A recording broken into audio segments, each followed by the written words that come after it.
Manzon Allah sallallahu alaihi wasallam yana ba sahabbansa labari akan mutumin da ya nemi matar wani. Duk mutumin da ya nemi matar wani da fasikanci, to Allah subhanahu wata'ala zai tsayar da su ranar alkiyama, da shi mai matar da shi dan iskan.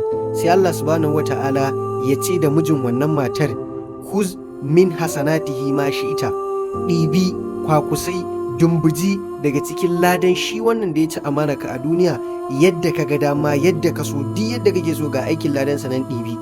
Manzo Allah sallallahu alaihi wasallam sai yake tambaye sabbansa, fama zannukum, menene zatanku? Manzo Allah yana nufin me kuke tunani akan wannan mutumi da aka bashi dama ya ɗibi ladan wancan da ya ci amanarsa? Zai rage masa wani abu ko ƙwayar zarra ba zai rage ba.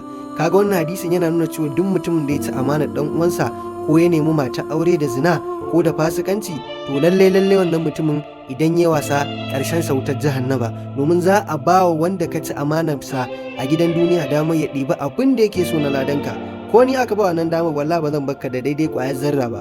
Yan uwa mu kiyaye, mu tsare mutuncin mu tsare mutuncin yan uwanmu.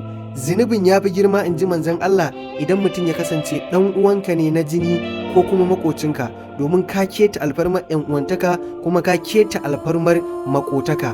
Ko manzo Allah sallallahu alaihi wasallam ya gaya mana, la yadkhulul jannata qati'un, mai yankewa, ma'ana mai yanke zumunci ba zai shiga cikin aljanna ba. Allah subhanahu wata'ala ya samu dace.